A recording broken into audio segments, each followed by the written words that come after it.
In America, the inline-6 engine has been largely phased out in favor of the V6 configuration. However, the US automotive manufacturers have made and still make some really special inline-6 engines that fly under the general automotive enthusiast's radar. And as always, not all of them were created equal, so we're going to be ranking every American inline-6 engine in a tier list format to find out which one is best. Let's get started.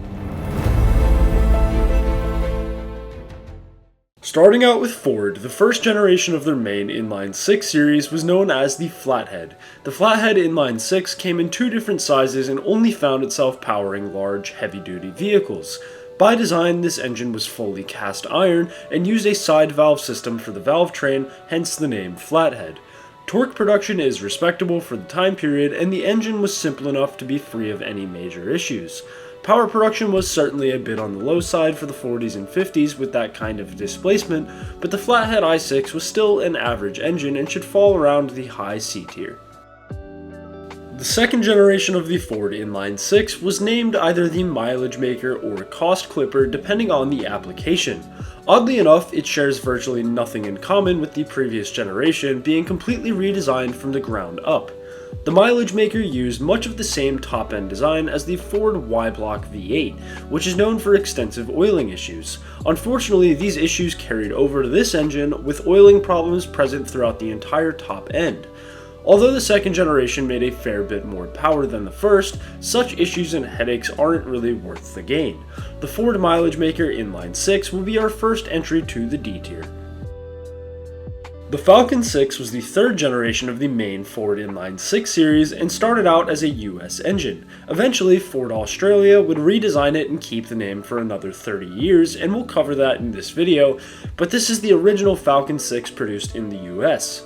The Falcon Inline-6 came in a wide range of displacements and vehicles, even being the engine that powered the first ever Ford Bronco. These engines were fully cast iron with a pushrod valve train, carbureted fuel system, and ran a 9:1 compression ratio, which was rather high for the 60s and 70s. This made them quite fuel efficient, and they showed respectable reliability across the production run. Simplicity was the main design characteristic and a formula that has certainly proven effective over the years. The US Falcon Inline-6 will earn the high B tier. As for the fourth and final generation of the main Inline-6 series, it was known as the Truck 6, thanks to its usage solely in the F-Series trucks, E-Series vans, and later Broncos taking over for its predecessor. By design, these are some of the coolest engines I've come across. At the time of production, a timing belt was the accepted timing solution, with only ultra-high performance engines opting for a timing chain. The Truck 6 did neither, with case-hardened timing gears used, making the engine somewhat loud but nearly bulletproof. The performance figures are certainly nothing impressive, but the 4.9-liter version is especially known for lasting nearly 500,000 miles. This is because the 4.9-liter in particular also received more open manifolds and forged internals. A great engine with an out-of-the-box solution, the fourth generation Truck 6 will earn the A tier. As promised, here's the Australian version of the Falcon Inline-6. Initially, Ford's Australian division simply used the US 3rd Gen Falcon engine with no changes. However, right around the early 70s, the engine was redesigned specifically for Australian use and continued to diverge in design and be made long after the original US version ended production. The initial changes included a better high-flowing head and the usage of EGR and PCV systems. Later on, the fueling system moved away from carburetors into Bosch fuel injection systems, which helped raise power output. The final changes came right around the 1990 mark and included the swap to an aluminum head and a single overhead cam. At this point, the Australian Falcon Inline-6 was far from its origins and shaped up to be the foundation of the legendary Ford Barra. With the immense technological advancement and quality performance this engine displayed, the Australian Falcon Inline-6 will go into the A tier. Now on to what many of you have been waiting for, the Ford Barra is undoubtedly their best inline-6, and although solely produced in Australia, it's in the American video because I go off of manufacturer origin rather than build location, otherwise half of the manufacturers would be moved around and it would just make things far more confusing. That said, as for the Barra, it shares much of the architecture from the Australian Falcon Inline-6 but takes things to a whole nother level. The Barra has dual overhead cams, variable timing, and can be widely found with a turbocharger. This resulted in ridiculous power figures, with the best variants making over 400 horsepower out of a 4-liter engine. Many claim that the Barra might be the best engine ever made.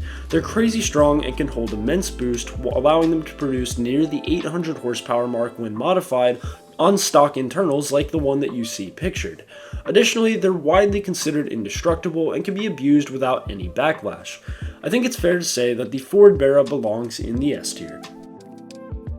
Moving away from Ford's main inline 6 series, the Ford Zephyr engine was another pushrod inline 6 they produced in the 50s and 60s. They aren't terribly common and were eventually discontinued in favor of V6 engines, but could be found in a fair amount of vehicles outside of Ford, primarily all from the UK. That said, the performance out of these engines was rather horrendous, largely a byproduct of their small displacement. I couldn't find any reliability complaints out there about the Zephyr Inline 6, so that's certainly a plus. This engine belongs in the C tier. The final and most modern Ford Inline 6 is a highly unusual one. Named the EcoTorque, this inline 6 is still produced today and is a massive diesel engine. Designed for use in only very large buses and trucks, as well as obscure work vehicles, the EcoTorque lives up to its name, making enough torque to twist the chassis of a vehicle. They were originally overhead valve and then moved to a single cam. The weight and size of the EcoTorque makes it super impractical for any normal road use, but still a really cool engine nonetheless, considering it's somewhat abstract and hard to compare to what we've covered, but meets its design need well. The EcoTorque will go into the B tier. Starting off GM, we have the Buick Straight 6, which was initially seen all the way back in 1914, right at the dawn of World War I. It came in a displacement as large as 5.4 liters and only made 75 horsepower in this configuration. By design, the Buick Straight 6 was pushrod rather than flathead like the early Ford and Chrysler inline 6 engines. They were relatively simple engines and powered a narrow band of vehicles. Not too much to say here, but with the specific power as low as it is, even for the early 1900s, I think the C tier is fair. As the 1920s rolled around, GM launched the Pontiac Straight 6, an engine that would be produced for over 40 years and undergo major changes across that time period. The initial designs were flathead or side valve engines and made poor power from their airflow inefficiencies. Interestingly, these early engines actually used a timing chain, a solution well ahead of its time and helpful to reliability. This design would be present for the majority of the production run until the early 60s, where a pushrod valve train was introduced, helping to boost some performance figures. Lastly, the 1966 and later models had a single overhead cam that was designed to increase performance. It certainly did so, with the biggest and final Pontiac Straight 6 making 230 horsepower, pretty impressive stuff. The Pontiac Straight 6 should go into the upper B tier. Another long-running inline 6 series was the Chevy Stovebolt, which we've mentioned in other videos, as foreign companies like Toyota virtually took the design for their first inline 6. Why they would do that is simple. The Stovebolt was an incredible engine with an ingenious design. It was initially launched as one of the earliest engines to have a forged steel crankshaft and is well known for its insane reliability. There are people who own them today with over 400,000 miles on them. That's a number unheard of for engines of that time period. Also worth mentioning is that the Stovebolt was the engine of choice for launching the infamous Chevy Corvette, found in the first two model years of 1953 and 1954, with limited production for 1955. The Stovebolt has a great reputation and one that's well earned. That said, the Stovebolt will be going into the S tier. Next up is the Oldsmobile Straight 6, which ran alongside the Buick and Pontiac Straight 6 engines. Like the Pontiac iteration, the Oldsmobile Straight 6 was also a side valve engine and found in a massive range of displacements. The earliest engines found before the 1920s were up to 11.6 liters, yet somehow only made 60 horsepower in that particular configuration. Not much changed over the course of production, with only bore, stroke, and compression ratio variable for each iteration. I would think that the 11.6 liter probably made respectable torque values, but unfortunately I couldn't find any reliable information on this as I scoured the internet. That said, I believe with the Pontiac Straight 6 in the B tier, that the Oldsmobile Straight 6 belongs in the C tier. The successor to the previous three engines, the GMC Inline 6 was a solid evolution of the initial concept. Retaining the pushrod style of the Buick Straight 6, the GMC engine was overall quite similar in design. GM did, however, manage to squeeze out a fair bit more power and extracted over 400 foot-pounds of torque out of the biggest version, even though it was over 8 liters in displacement. GM seemed to really like large engines back then. These engines were found solely in GMC's cab-over-engine trucks, where size wasn't a massive consideration and torque was definitely needed, so I would argue that that made them well designed for their application, worthy of the upper B tier. The last of GM's ancient Inline 6 engines, the Holden Inline 6 was produced for Australian usage and was the smallest Inline 6 GM would go on to make. Each variant is named off of its engine color, and like the Ford Gen 4 engine, the Holden Inline 6 used timing gears for the sake of reliability. Although fully cast iron, these engines were considerably lighter than the previous GM designs, thanks to that smaller displacement. Unsurprisingly, the power figures suffered as a result, but not by a whole lot. The reliability of these engines were deemed good enough that Holden designed an inline 4 engine from it that would be offered as a cheaper option in the 80s Commodores. The Holden Inline 6 was sound all around and should fall into the B tier. The Turbo Thrift was designed with the tall task of being the successor to the Stovebolt. Despite the similar displacement, the Turbo Thrift is lighter than the Stovebolt and uses closed deck heads, making it capable of holding considerable boost. Interestingly, the Turbo Thrift was offered nearly worldwide, with some in Argentina and South Africa. It powered many of the Chevy greats like the Chevelle, Nova, and even some Camaros, and gained a reputation of incredible reliability along the way. The torque figures are quite impressive, and the Turbo Thrift responds well to modification. That said, I think the Turbo Thrift is a great engine, but considering how late it was made after the Stovebolt, and a subtle lack of advancement comparatively for the time period, I think it should go into the A tier. The most modern gasoline-powered Inline 6 from GM, the Atlas or Vortec Inline 6, is another quality engine. The first engine on today's list to be a fully aluminum construction, the Atlas is by far the most technologically advanced. It also featured dual overhead cams with variable valve timing and many fancy electronics such as an electronic throttle controller. There's also 5-cylinder versions covered in my 5-cylinder tier list of the Atlas series, but the Inline 6 is known to be the best of them. The performance figures are really impressive for a naturally aspirated Inline 6, and reliability is also off the charts. As I read forums, I found nothing but a bunch of really satisfied owners that had a problem-free experience on nothing but oil changes. That said, the Atlas will be going into the high A tier. Covering the GM Inline 6 diesel engines, the Detroit Diesel Series 60 is essentially the same principle as the Ford EcoTorque and actually came over a decade before it. It's massive displacement and immensely high torque. Of course, power is low for the size, as that much inertia in the rotating assembly is difficult to accelerate to a high rotational velocity.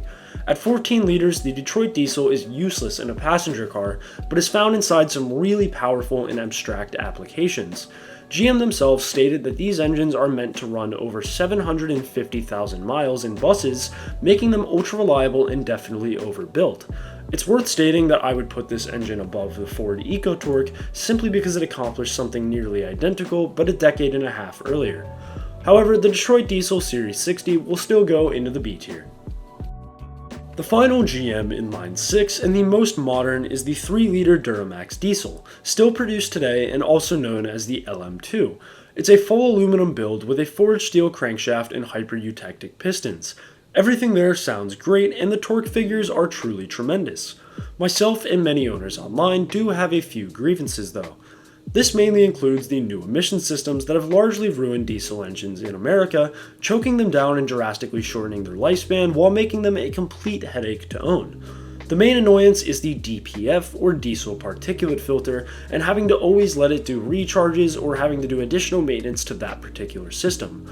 Also worth noting is the usage of a timing belt rather than a timing chain, which has to be replaced at 150,000 miles. That wouldn't be so terrible except for the fact that it's on the back of the engine, making you have to drop out the entire transmission to even think about accessing it. I'm personally not huge on modern diesel engines for these reasons, but there are still plenty of owners reporting no issues and enjoyable usage, so I think that the upper B tier is fair. The first Chrysler 6-cylinder is known as the Flathead 6 and was just a part of a bigger flathead engine family that included a straight 4 and straight 8.